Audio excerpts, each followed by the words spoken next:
Y terminando con el tema del COVID, que una de las cosas que nos dejó como en pausa fue el tema educativo, ¿no? Que, bueno, sí estuvimos en el tema virtual, pero hay que ser honestos, los niños no aprendieron muy bien de esta forma, ¿no? Y Nos empiezan a... falta disciplina.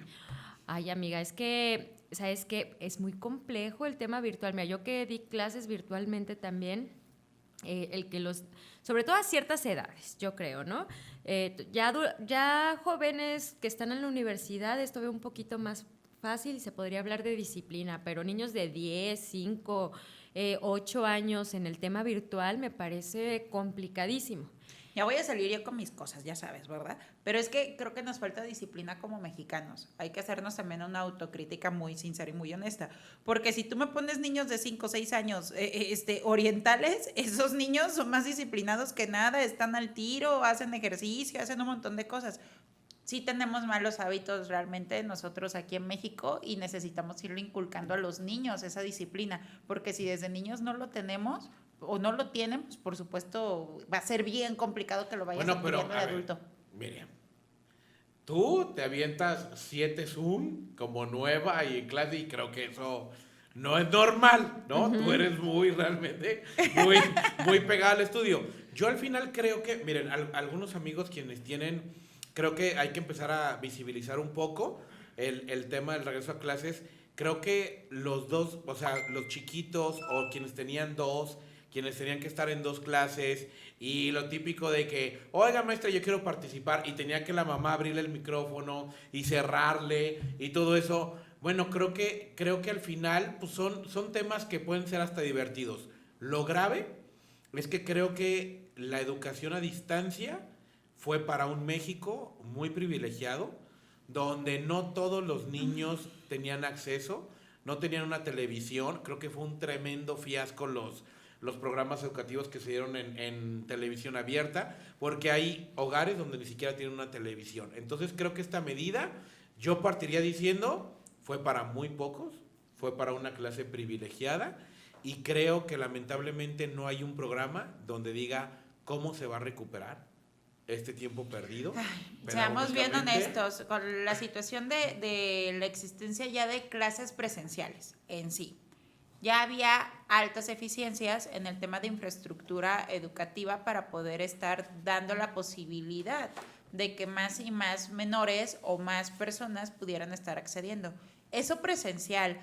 Yo les he de platicar que cuando yo estaba chica, a mí me encantaba ir a un pueblo de aquí de Jalisco, Cocula, y de ahí tengo yo unos padrinos. Entonces recuerdo que nos llevaban a una ranchería, pero literal era una ranchería que no tenía ni luz ni nada por el estilo, y yo estaba muy chica y a mí me llamaba mucho la atención de repente cuando iba caminando en el empedrado, porque a veces no era ni empedrado, eran calles deslavadas completamente de tierra, ranchería tal cual, o sea, con un montón de necesidades, sin camiones, sin nada. Es más, hasta cuando había un solo teléfono en toda la comunidad. Y cuando le hablaban por teléfono a alguien, era el teléfono estaba en la tienda y había una bocina que anunciaba en toda la ranchería para que las personas fueran a tomar la llamada. Pero bueno, para que se den más o menos una idea. Y yo recuerdo que en una de esas brechitas en las que yo iba caminando, de repente había un cerquito en el que decía telesecundaria. Y a mí me llamaba muchísimo la atención porque yo decía, ¿cómo una telesecundaria? En aquel entonces, ¿qué les diré? Yo creo que yo tendría unos 13 años. Pues por supuesto es de que aquí en Guadalajara, en zona metropolitana, y una familia de clase media, pues hay un tema de mayor accesibilidad. Eso, viéndolo desde el tema presencial. Ahora traslademos todas esas necesidades en un tema virtual, que hasta las familias de clases medias, hasta yo misma, por más como dices que me la paso estudiando y que sí me la paso en 20 Zooms, es cierto, pero le he batallado también mucho porque pues son cosas con las cuales hay plataformas en las que no estás habituado o que no le terminas entendiendo o que apenas estás tratando de ir agarrando el vuelo, ¿no? Pero sacamos el barco a flote. Los maestros, los estudiantes, la sociedad, sacamos el barco a flote. Y yo creo que lo más importante y lo más rescatable del tema, que creo que fue lo que nos dejó muy claro la pandemia, es que somos entes sociales, ¿sabes? Y los niños, nuestros jóvenes, aprenden no solamente en los temas teóricos estando en un salón, sino también aprenden de sus pares. Yo creo que es mucho más importante, yo creo que lo que nos enseñó ahorita la pandemia, mira, los niños se van a regularizar, los que van a tener, desafortunadamente hay que ser honestos, ¿no? Los que van a tener la oportunidad educativa, quienes van a regresar a sus clases normales, obviamente el rezago educativo que ya traían los niños que de por sí no podían ir a la escuela, esa es otra cosa, pero yo creo que al final los aprendizajes también tienen que ver con un tema madurativo, no solamente de poder asistir a la escuela. Entonces, ese tema y esos aprendizajes que tenían en las escuelas los van a poder recuperar. ¿Ustedes creen que ya era necesario que estuviéramos presenciales? Sí. ¿Sí? ¿Por qué? A ver. Mira, yo quitando digo el que tema, no. obviamente una parte es el tema de salud, una parte es el tema de contagios, pero el yo, por ejemplo, ver a mi hijo, el ver a mis alumnos, el poder volver a convivir con niños, híjole, es una parte esencial en el crecimiento y desarrollo de una persona, definitivamente. Y ves a los chicos cómo vuelven a compartir con sus pares, el poder jugar en un patio, el poder platicar con el vecino, es más, hasta el poder hacerle así a otra persona, es algo que nos hacía muchísima falta y creo que a todos. Desde un tema social, pero yo creo que creo que la pregunta sería, ¿estaban las condiciones para el regreso a clases? Yo La digo que no. necesidad La está. necesidad creo que es inobjetable. Sí, se pero tenían las condiciones a ver, no. y yo nada más dejo este punto. Los que regresaron a clases, que son niños y adolescentes, no voy a hablar posgrado, no están vacunados aún. Entonces, y ellos regresan con sus padres Y con lo o con sus batalla de que no abuelos. los quieren vacunar. Claro, entonces ahí es un tema y lamentable, creo que había un gran avance, creo que la reforma educativa que se planteó con Enrique Peña Nieto era muy buena, porque medían las capacidades, porque las plazas y los directores eran por un tema que te tenías que evaluar, donde había programas bastante... Educación por competencias. Es educación por competencias que se echa para atrás sin ningún tema. Otra vez regresamos a los viejos y anquilosados temas con los maestros, que creo que también habían hecho un gran esfuerzo, donde había un sistema de competencia para ellos, y creo que no debemos olvidar el punto de que hay 60 millones de mexicanos en pobreza extrema, que no tienen un oficio o que no tienen educación por una deficiencia del gobierno.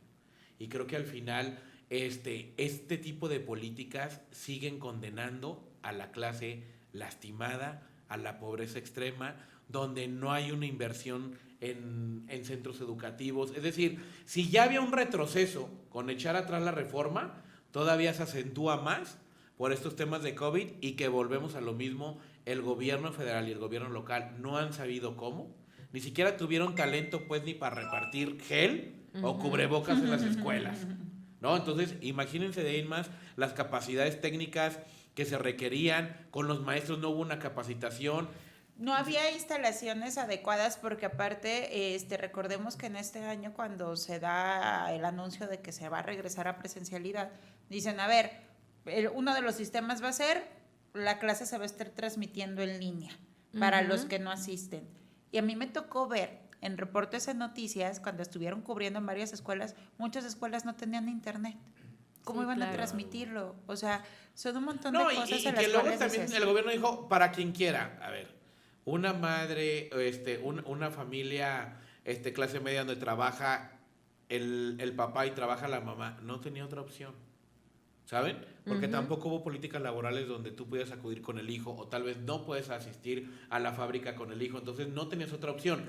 Y máxime y acentúa que las guarderías las borraste de un plomazo. Así es, y ¿no? quitaste todos los apoyos y que quitaste todos los apoyos, bueno, pues entonces ¿dónde dejan a los hijos? Sí, claro, no tienes espacio y no tienes lugar, ¿no? Yo tuve cuando me tocó el mero punto de la pandemia, pues yo era personal de salud y a mí me tocó la guardería abierta, pero había miles de mujeres que no tenían dónde dejar a sus hijos tampoco, ¿no? Y no solamente por un tema de que si eliminó todas las guarderías, sino porque también las guarderías cerraron. Entonces, también el tema de desafortunadamente también la escuela se ve como un espacio donde puedes dejar a tu hijo seguro un tiempo determinado donde tú vas a trabajar. Y mucha de la falta de empleo. Sí, te da para tu programación. Claro, ¿no? Fue también por eso, Bueno, porque muchas mamás tuvieron que renunciar. Y ahí viene la cuarta ola. La pregunta se las dejo a ustedes y a ustedes que nos escuchan y nos ven. ¿Creen que vaya a haber un retroceso, que la presencialidad se elimine o no? En enero y febrero, las primeras 2 semanas de enero, nos vamos a virtual. Porque justamente. quién sabe que en ¿Ese es tu diciembre qué pronóstico? suceda. No. Inclusive ya ya es una política aquí en Jalisco, Sí. que sea una presencial. ¿Tú, Miriam? Ay, pues, ¿qué les diré? Ustedes lo saben, acá conmigo, por ejemplo, pues en la Universidad de Guadalajara como maestra, pues sí fue como un shock hasta en el cambio en Apenas este iban último regresando. ciclo. Es a lo que voy, en este último ciclo. Y es de sacar a colación, porque hace un momento estábamos en la FIL recorriendo otro amigo y yo, y me topé a un alumno actual. Y yo, ay, fulanito, me dice, ay, maestra, me alcanzó a reconocer, aunque era, nos conocíamos nada más por camarita. Efectivamente nos hace falta ya el tema de la presencialidad. Ya hay una necesidad dentro de esto. Nosotros, yo sí sentí dentro de UDG que fuimos operando bien esta situación híbrida, con buenos espacios. Sí se estuvieron haciendo pruebas. A mí me llegó a tocar de manera aleatoria en mi salón que pasaban por el grupo completo y les hacían la prueba tal cual con todo y cotonete y les entregaban en ese momento sus resultados para ver si tenían COVID o no. O sea, sí se estuvieron cumpliendo los protocolos que estuvo anunciando directamente la universidad dentro de esto. Hay una necesidad ya de la universidad y del estudiantado de empezarnos a estar incorporando de nueva cuenta las aulas. Pero también, por lo menos conmigo, el sector que a mí es el enfocado en donde yo imparto clases, ya se les está vacunando.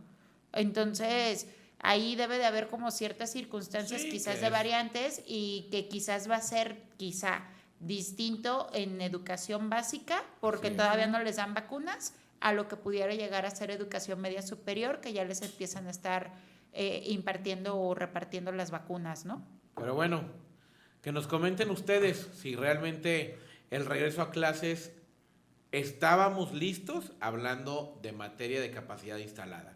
Creo que socialmente era una necesidad, eso no está discusión, pero cuéntenos ustedes cómo les fue con el regreso, realmente era lo que esperaban, no social, sino realmente se tenían las condiciones y se siguen teniendo las condiciones para que todos los niños estén en presenciales. Seguimos en remate.